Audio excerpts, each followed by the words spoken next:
तो इसके बाद हम इसका 5वां प्रश्न भी हल कर लेते हैं। प्रश्नावली 6.1। तो प्रश्न है कि आकृति 6.17 में, तो ये आकृति हो गई 6.17। POQ एक रेखा है, तो एक रेखा है। किरण OR, ये O और R इस पे लंब है, यानी PQ पे लंब है। तो किरणों OP और OR कहाँ है?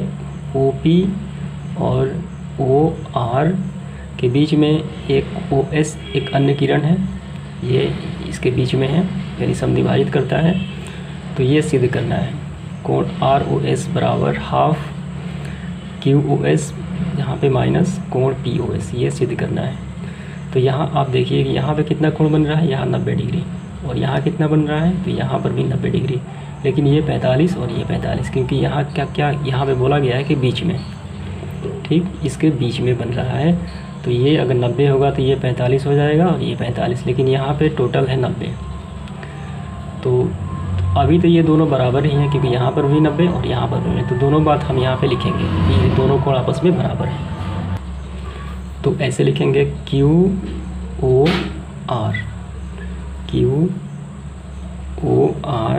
बराबर है, किसके बराबर है? तो इसके बराबर है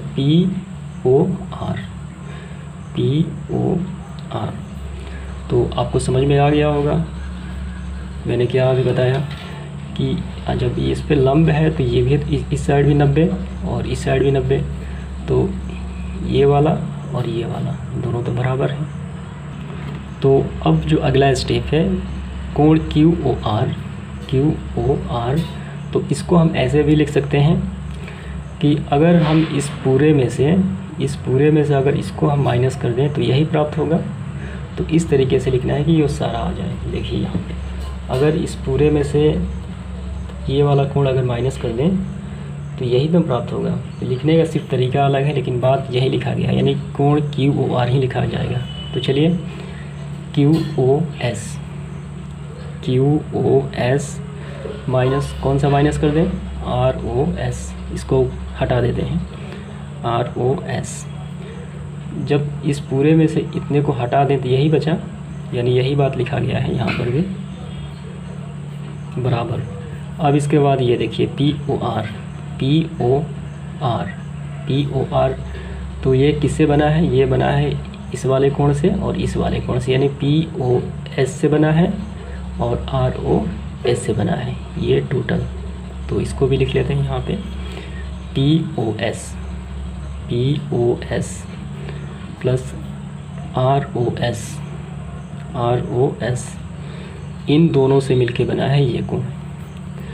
तो यहाँ अब देखिए हमें जो प्रूफ करना था ये वाला, ठीक, QOS माइनस POS, तो यहाँ पे है POS, इसको हम इस साइड लाएंगे ताकि इस तरीके से बन जाए कोण QOS, कोण POS इस तरफ आएगा तो हो जाएगा माइनस में, ये प्लस में है, माइनस में POS। तो यहाँ पहले से कौन सा है? यहाँ पहले से है ROS, और ये माइनस ROS इस तरफ जाएगा तो हो जाएगा प्लस में। तो यहाँ पे देखिए आप, तो ये अभी ज्यों होगा QOS कोण POS, कोण ROS प्लस ROS, कितना ROS? 2 ROS, यहाँ पे कोण कर दीजिए यहाँ।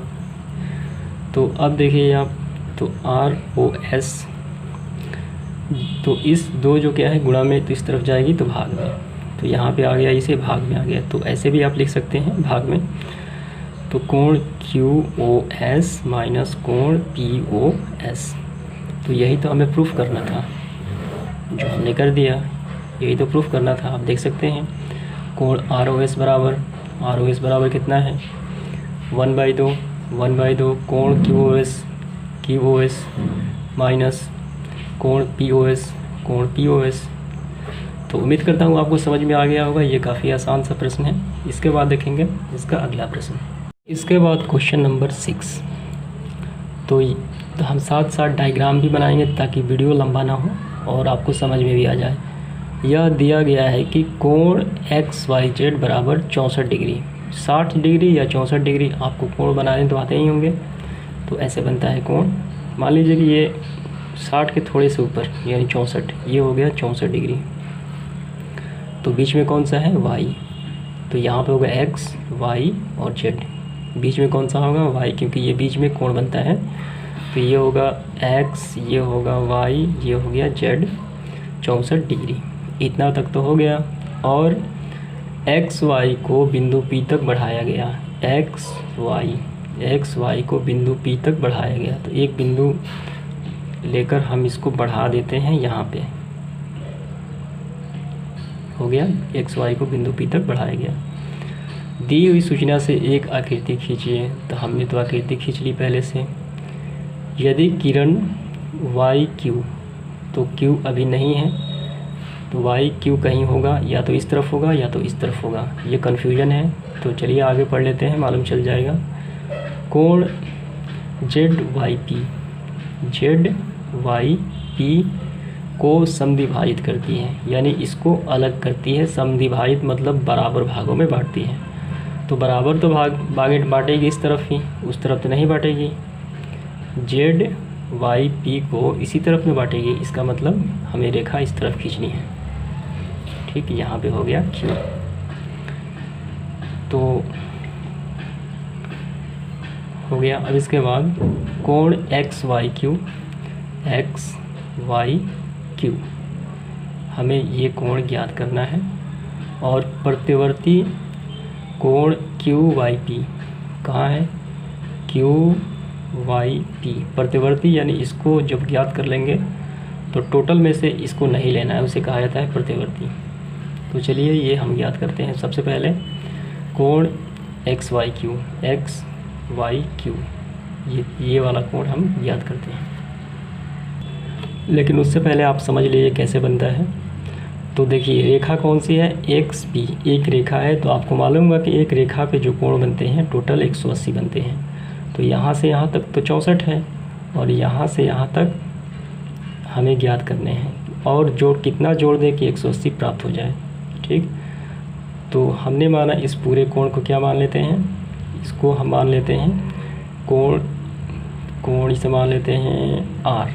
ठीक, तो चलिए, तो अगर ये 64 प्लस आर बराबर 180, तो हमें आर का मान ज्ञात हो जाएगा। और जितना होगा तो उसको भी आधा करना है, ये वाला आधा हो जाएगा और ये वाला आधा हो जाएगा। तो हमें तो बस यहाँ से यहाँ तक ही ज्ञात करना है, इस साइड को अलग ज्ञात करना है। सबसे पहले इसमें एक्स वाई क्यू में 64, और जितना आएगा उसका आधा कर देंगे और यहाँ पे ज्ञात कर लेंगे। तो चलिए मैं आपको बता ही देता हूँ अच्छी तरीके से। तो यहाँ आपको ऐसे लिखना है, रेखा एक्स पी में रैखिक कोण 180, इस पूरे का मान कितना है 180। तो 64 कोण प्लस कोण आर, ये वाला 64, और यहाँ से यहाँ तक कोण आर है, ये आपको ध्यान रखना है, यहाँ तक नहीं, यहाँ से यहाँ तक हो गया कोण आर। 64 प्लस कोण आर बराबर 180। तो यहाँ से हम कोण आर का मान ज्ञात करेंगे, 64 उस तरफ माइनस में, तो इसको घटा लेते हैं। 10 में से 4 गया तो ये हो गया 6, और ये हो गया 7 में से 6 गया तो ये हो गया 1, और यहाँ पे 1, यानी कोण आर जो है कितना आ गया 116। तो आपको याद रखना है कि यहाँ तक नहीं, यहाँ से चलिए आपको एक हरे पेन से आपको बता दूँ, यहाँ से लेके यहाँ तक कितना आ गया 116। जब इसको ये जो रेखा है इसको जब आधा करती है तो ये भी तो आधा हो जाएगा, 116 यहाँ 116 का आधा, और यहाँ पर भी आधा होगा, इसका आधा हम कर देंगे। यानी जब 116 है तो ये हो जाएगा 58 और ये हो गया 58, क्योंकि ये जो रेखा है इस कोण को बराबर भागों में बांटती है। ठीक, क्योंकि यहाँ पे लिखा गया है कि बीच में, बीचों बीच क्या करती है, समद्विभाजित करती है। तो अब तो आप आसानी से ज्ञात कर सकते हैं। तो चलिए ज्ञात कर लेते हैं ये वाला कोण। तो कोण एक्स वाई क्यू बराबर, यहाँ देखिए यहाँ से यहाँ तक 64, और यहाँ से यहाँ तक कितना आ गया 58। तो 64 प्लस 58 कितना हो गए 8 और 4 12 के 2 हासिल 1, 6 और 5 11, एक हासिल कितना हो गया 12। तो ये निकल के आ गया कितना, कोण एक्स वाई क्यू बराबर 122 एंगल। ठीक, अब कौन सा ज्ञात करना है, कोण एक्स यहाँ पे कोण क्यू वाई पी, प्रतिवर्ती क्यू आई पी, लेकिन प्रतिवर्ती क्यू आई पी यानी 360 में से ये वाला हटा देंगे। तो प्रतिवर्ती कोण क्यू आई पी बराबर 360 माइनस कितना है ये वाला 58। तो इसको घटा दिया जाए, यहाँ पे 10 में से 8 गया तो हो गया 2। अब यहाँ पे 5 में से 5 0, 3 का 3 कितना आ गया 302। तो प्रत्यवर्ती क्यू आई पी 302 आ गया और कोण एक्स वाई क्यू का मान 122 आ गया। तो उम्मीद करता हूँ आपको समझ में आ गया होगा। ये काफ़ी सिंपल है, बस थोड़े से आपको ध्यान देना है, काफ़ी सिंपल होते हैं। ठीक है, तो आप वीडियो को फिर पीछे करके भी आसानी से समझ सकते हैं। तो उम्मीद करता हूँ आपको समझ में आ गया होगा। धन्यवाद।